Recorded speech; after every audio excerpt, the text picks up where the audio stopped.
The Football World Cup's the biggest sporting event in the world, and you can keep up with the play with me, Jason Pine, and my good mate and former All White David Choate on Football Fever. Listen daily throughout the World Cup as we bring you all the action from Qatar. Choate and I love football. We can't wait for the World Cup to get underway. So join us as we live through all the goals, all the drama, all the glory. Download Football Fever from iHeartRadio or wherever you get your podcasts. The Black Caps about to embark on a tour of Pakistan, which will see them play 2 test matches and 3 one-day internationals. Now, all the matches on this tour have been moved forward by a day because of a clash with local body elections in Pakistan. So, the tour will now start with the first test from December 26 in Karachi, so we'll have a Boxing Day test to enjoy. The second from the 3rd of January in Multan, and then back to Karachi for 3 one-day internationals on January 10, 12 and 14. All matches live on Sky Sport 1. It's a great pleasure to bring in former New Zealand coach, current Director of Cricket at Royal Challengers Bangalore, and highly regarded cricket analyst Mike Hesson.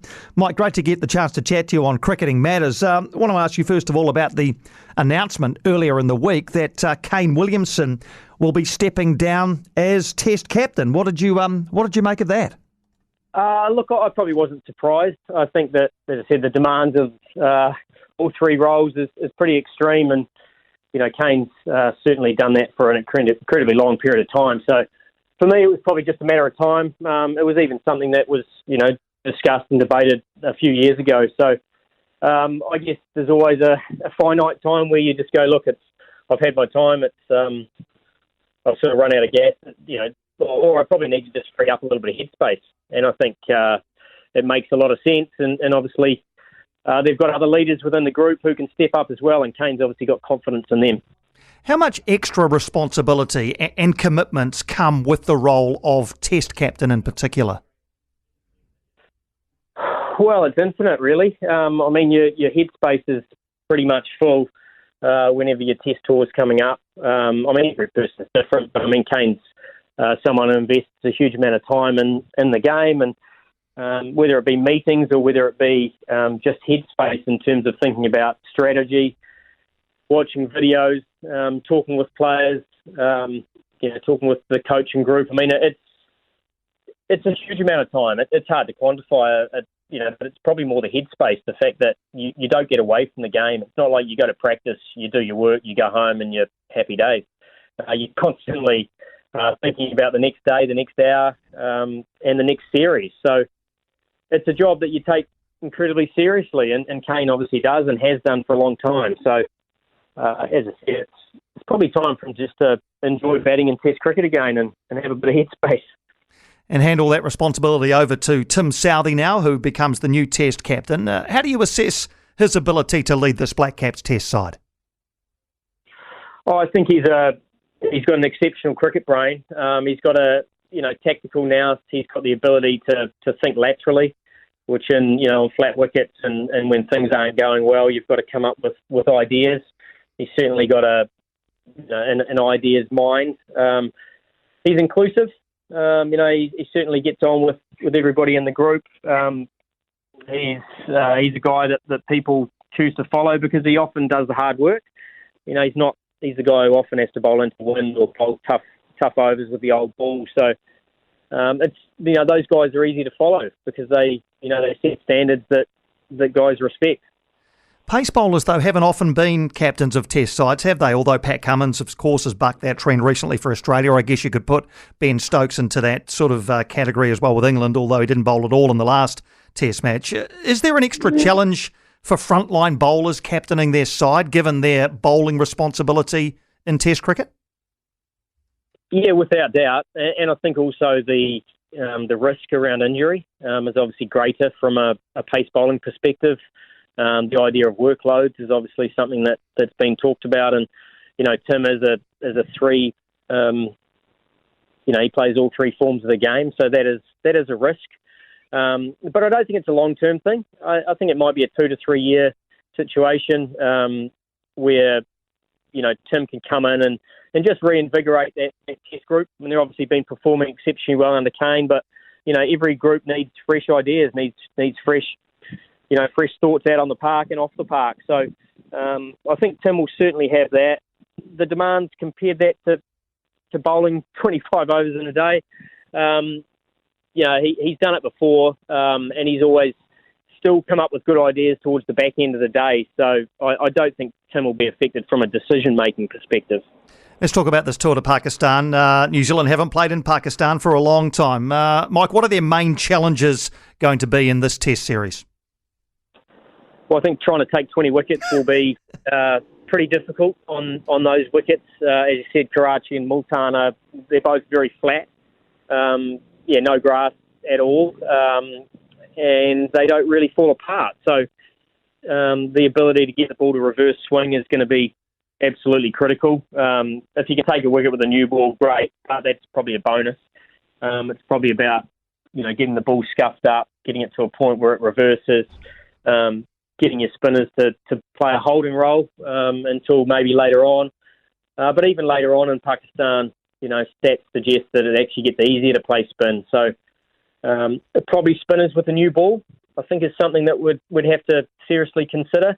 Because then it actually skids on and can create some opportunities that way. And from a batting point of view, dealing with pace. I mean, Pakistan have got two guys that bowl over 145, and they reverse it.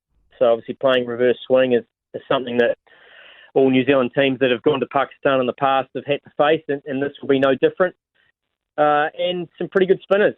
I mean, Nawaz is a good left-arm spinner, but this chap, Abrar, who's just come on the scene, not many people know much about. Obviously got 7 wickets on debut, bowls quickly, bowls good googly, and we're going to have to find ways to score against him and try and take him off his length. So it's going to be a real challenge.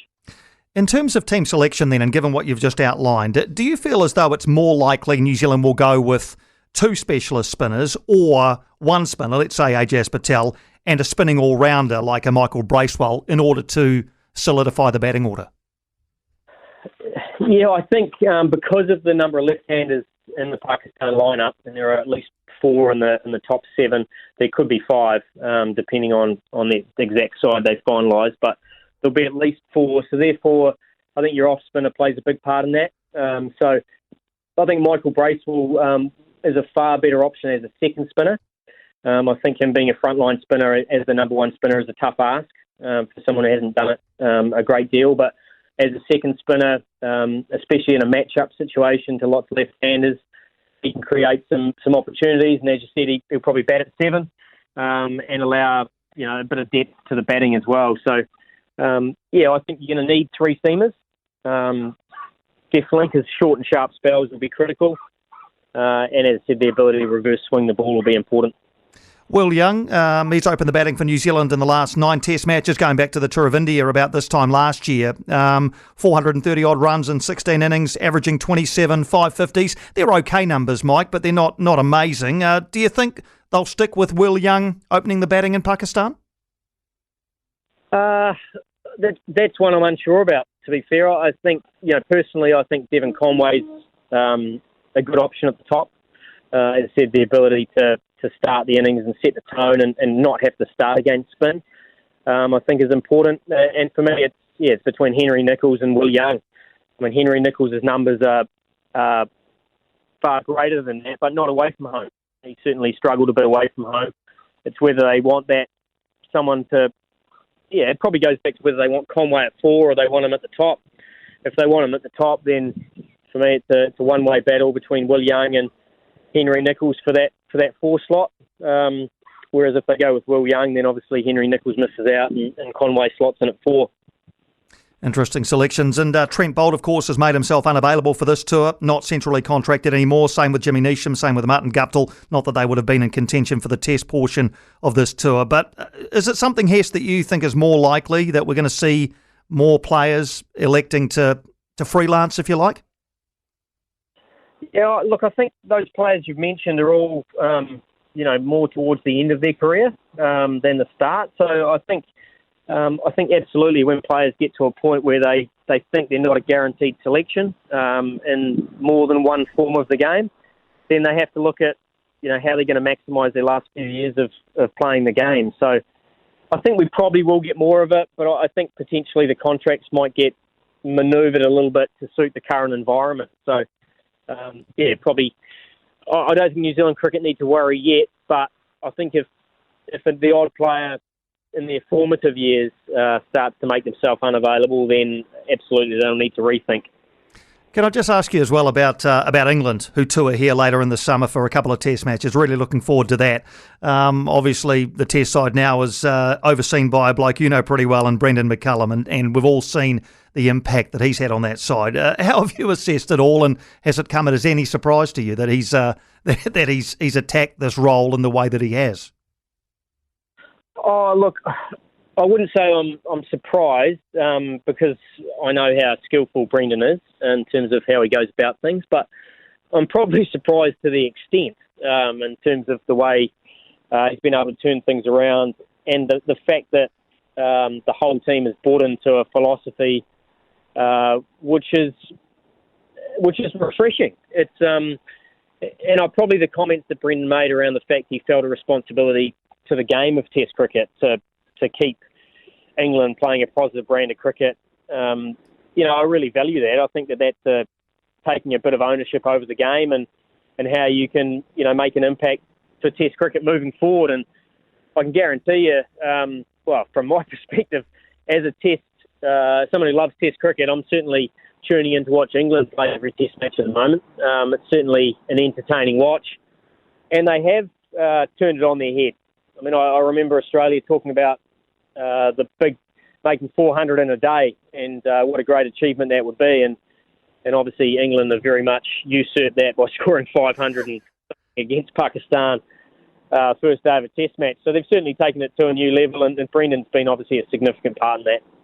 And just to finish, I understand you're about to hop on a plane off to the IPL auction, which I believe is scheduled for just before Christmas. So off you go again on this this global cricketing journey of yours. Yeah, so auction's on the 23rd, so we've got a little bit of work to do before then. It's obviously been something we've been focusing on for a couple of months now, but narrowing down to exactly how it might look. We've got the auction order now, so that sort of dictates probably the direction that you might go. So they're fascinating events to be a part of. I certainly enjoy them, and they certainly, every year they bring out the odd surprise. But the IPL is an exciting thing to be a part of, and I'm certainly looking forward to this year as well. Always love chatting cricket with you, Mike. Thanks so much for taking the time. Appreciate it. Thanks, buddy.